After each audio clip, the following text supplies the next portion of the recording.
our silicone grips are made up of a bunch of materials besides just silicone, but let's start with that. The silicone that we need for our wheel grips is silicone 1. You can get this at Canadian Tire or another hardware store for approximately $5. In order to use the silicone, you're also going to need a silicone gun, or a caulking gun, and you're going to need to have something to cap your silicone with when you're done. Now, we've got a big tube here because we're making lots of wheels for all of the people in the Maker Club here at the Harmony Lab. But you can buy silicone 1 in just little squeeze tubes, and that's all that you really need if it's just you doing it. Another ingredient that you need for your Sumobot is cornstarch. Cornstarch, it carries water from the air, so it absorbs water out of the air. And silicone dries by interacting with water in the atmosphere. So by using cornstarch in our mix, we are actually mixing water into the silicone, and as a result, the silicone sets very quickly. Silicone on its own might take 2 or 3 days to properly set all the way through.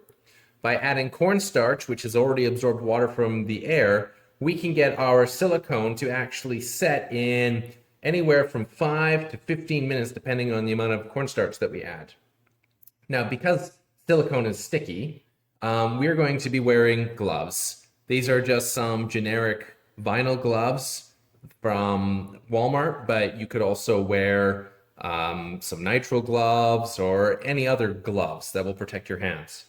Now, it's important to note that silicone will not come out of your clothes, because it's impervious to water once it dries. So if you get this in your clothes, it's just going to stay in your clothes. You'll have ruined whatever you're wearing, so do not let this get on you. So besides the cornstarch and the silicone, we're going to be adding a little bit of dish soap to our mixture, and the dish soap seems to make our wheels a little bit easier to come out of the mold. Silicone doesn't stick to plastic, and so we're going to be using a piece of PVC piping. This is actually a cap off a 1.5-inch pipe. So it's a 1.5-inch PVC cap. Silicone doesn't stick to it. The dish soap helps make it so that it doesn't stick to it when it's setting quickly. And the last ingredient that we need for our Sumobot wheels is we need some oil-based paint.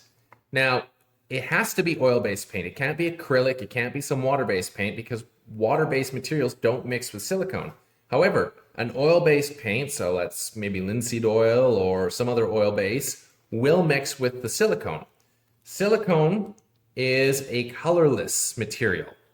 So it's translucent. It doesn't really have any color of its own. So if we want to have a nice colored wheel, we add some oil-based artist's paint to it. And we need some other supplies as well. First of all, you need to protect the surface area that you're working on. So make sure that you've got some sort of protection. I'm just using an old piece of cardboard here. Make sure that you have paper towel on hand, just in case you need to clean up some of the silicone. And we also need some measurement devices.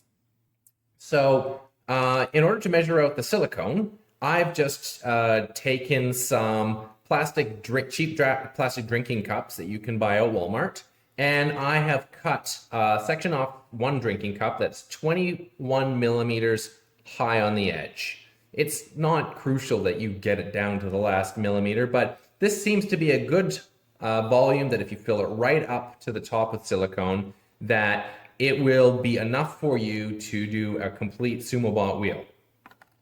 The other measurement cup here is, again, just cut off the bottom of a cheap plastic drinking cup, and it's got an 8mm side.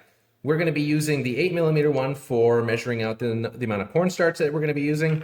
The 21mm one is for the silicone that we're going to be using. And we need a way of mixing all of this together. So we're going to create our own little spatula using a craft stick and some Gorilla Tape. So we're going to start by taking off a piece of Gorilla Tape. And again, this doesn't have to be too precise, but something like this. And it will just tear if you get it just right. There we are. And to create a spatula, we're just going to take and put an edge onto our craft stick like this. And we'll just wrap it over on itself. And so now we've got a neat little disposable spatula that the silicone won't stick to because it doesn't like to stick to Gorilla Tape. That is to say that when the silicone dries, you can peel it off the Gorilla Tape. And we're going to be mixing our silicone wheels in a plastic disposable bowl that you can also buy at Walmart. And all of these supplies are very inexpensive and easy to come by. So let's begin by putting on a pair of gloves. I'm just going to set this off to the side.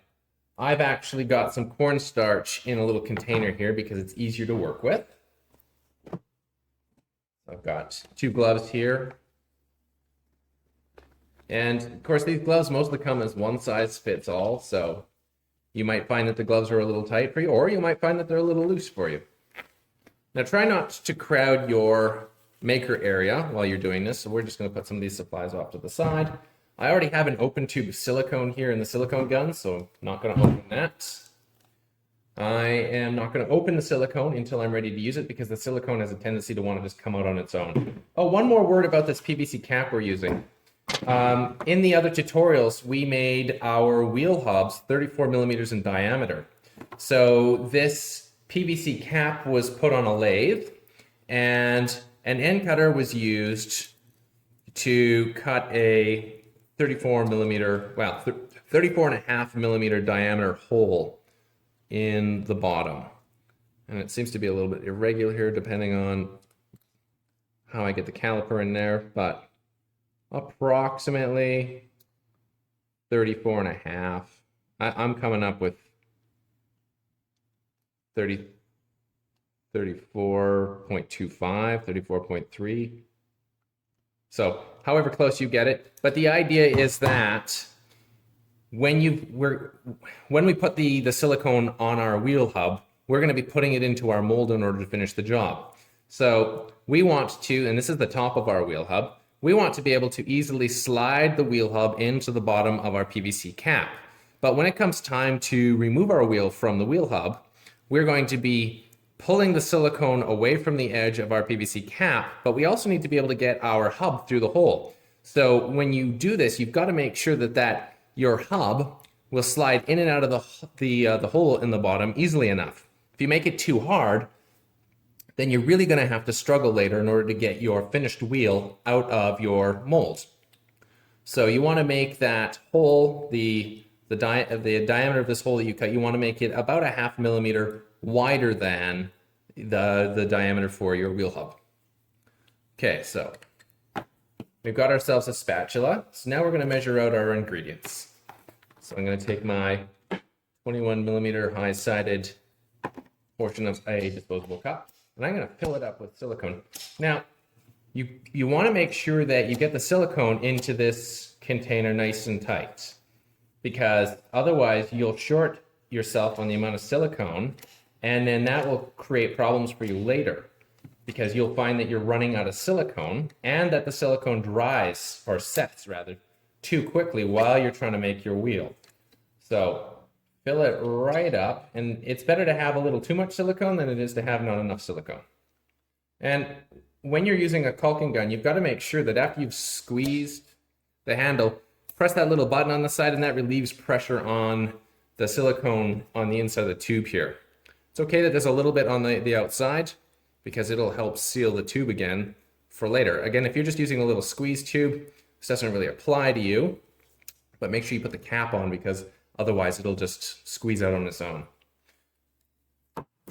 So now that we have our silicone, we are going to use our spatula here, and we are going to scoop it out into this plastic bowl. And just like if you were cooking, just wrap the spatula around the outside of your measuring cup to make sure that you get all the silicone out of there. Okay, so just leave it off to the side. When the silicone dries, you can actually peel the silicone out of the inside of the cup and reuse the cup. The next thing that we need is our cornstarch. So I'm going to scoop up some cornstarch. We don't want it heaping. The more cornstarch you put into this mixture, the quicker the mixture sets. And if you're working it into your mold, you're going to find that it sets too quickly. So I'm letting my finger dip into the cup as I am measuring it off. So I'm not making it perfectly flat. I'm really scooping some of it out. Okay, so that's the maximum amount of cornstarch. This cornstarch has been sitting around for a while, so it will have absorbed as much water from the air here as it possibly can.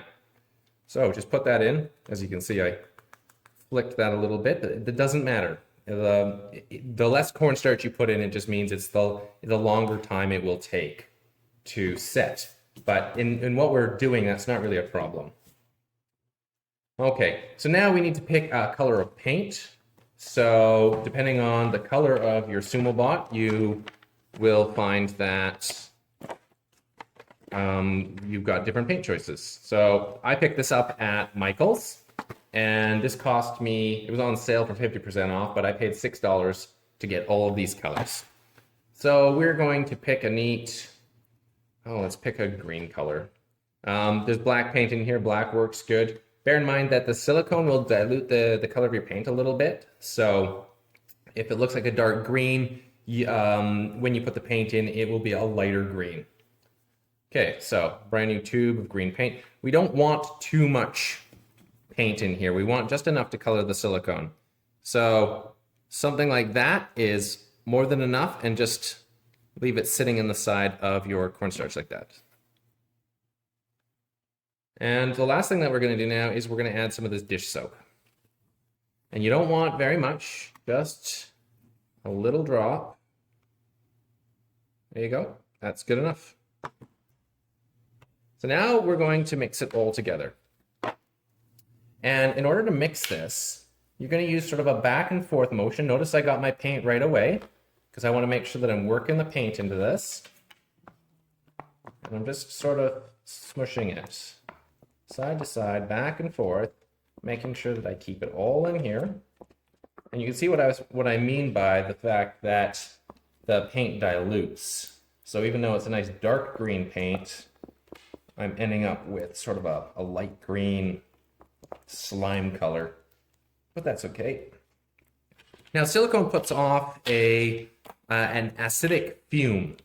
So make sure that wherever you're doing this, it's in a well-ventilated room, and maybe be close to a window. Now you don't want to spend too long mixing this. So this is good enough. And now we're going to apply it, because the clock is ticking on how long it takes for this to set in our mold. So what we're going to do now is we created these holes in the side of our hub for the wheel grips. These are our wheel grips slots. And we want to make sure that we get silicone in the grip slots.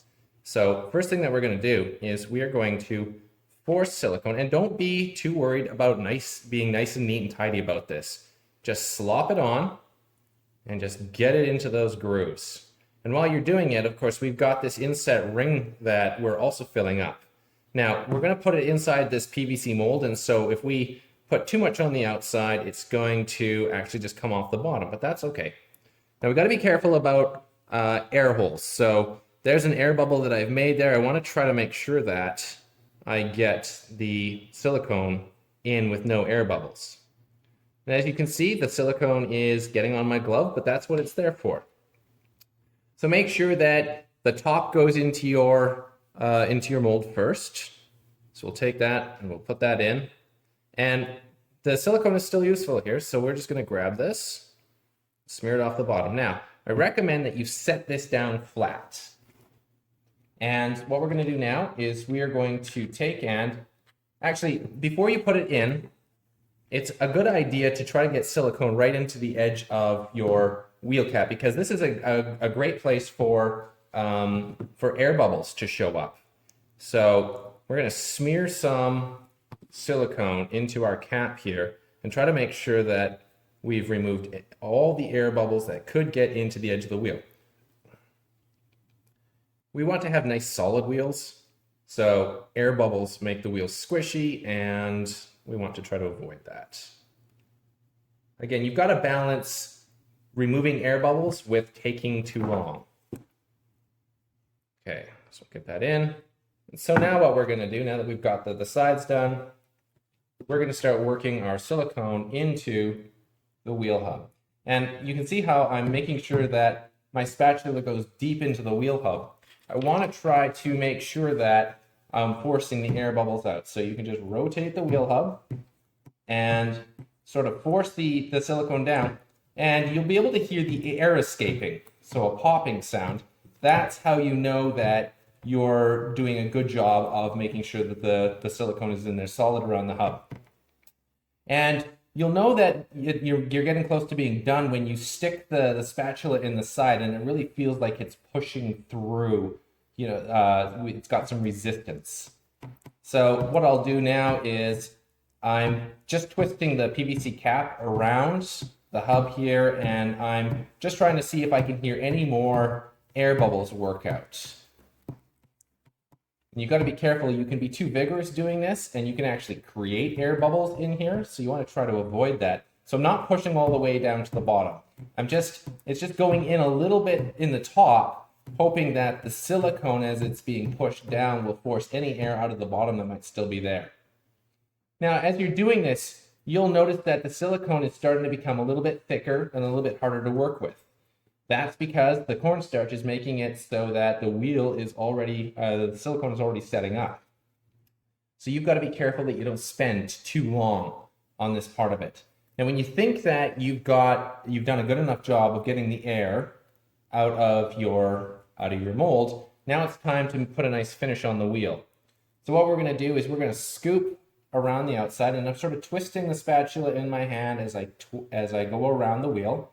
And by twisting it around like that, I can get most of the silicone off and still create a nice finish. Now I'm going to do a nice final pass here, and I'm going to try to do a nice image, a nice surface on my wheel, because you want your wheel to look nice. Don't worry about the extra silicone in the middle. The silicone will not stick to the plastic that we use for printing the wheel hub. So all of that plastic will just pop out of your wheel hub later. But in the meantime, you've got a nice smooth surface on the outside of your wheel. So that's all there is to building a wheel hub. I would recommend, or the grip for your wheel hub, I would recommend that you let this sit for at least 2 or 3 hours before you try taking it out. It will be solid enough to do that within about 30 minutes. But if you give it 24 hours, you're going to make sure that it's dried all the way through and it's properly set.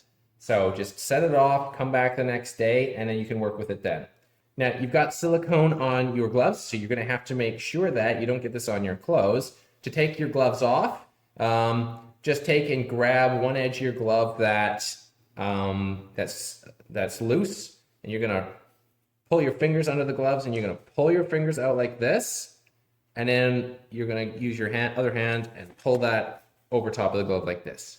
So that way you don't get any silicone on your hands. The gloves can sit there, and then you can clean all of this up tomorrow. Or if you're doing this in the Harmony Lab and another class is coming in, you can just leave this off to the side, but put all the rest of the materials away.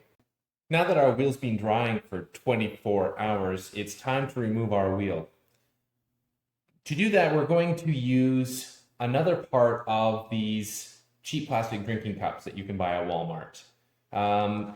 So if you had cut apart part of this cup in order to create either the measurement cup for your cornstarch, or if you'd you cut one apart in order to make a measuring cup for your silicone, you're going to be left with the top part of this cup here.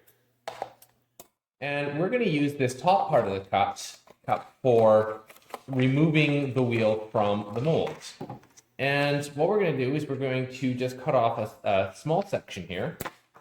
We're going to trim it down. And we're going to use this part of the cup in order to help us release the silicone from the side of the mold. So first begin by just rolling your thumb around the edge of the mold in order to pull off any extra silicone that you can see on the edge. Next, you're going to take and you're going to poke the edge of this piece of cup in around the edge of your silicone wheel.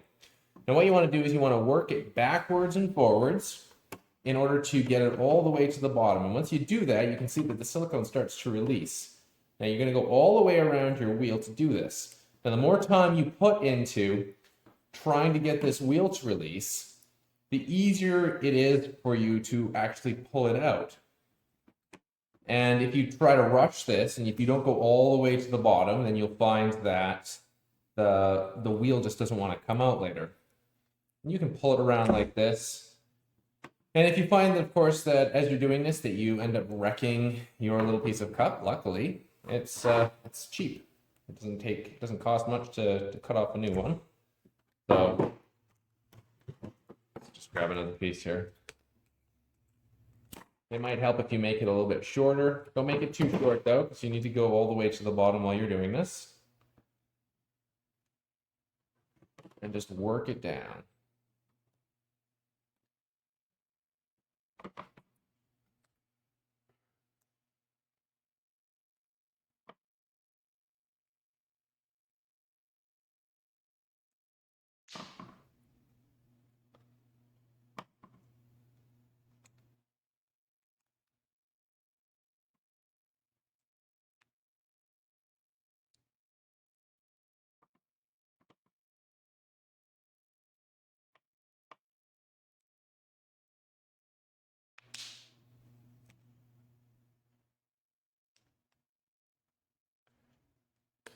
Once you figure you've worked the silicone away from the edge of the mold well enough, you can apply a little bit of pressure to the bottom of the wheel mold.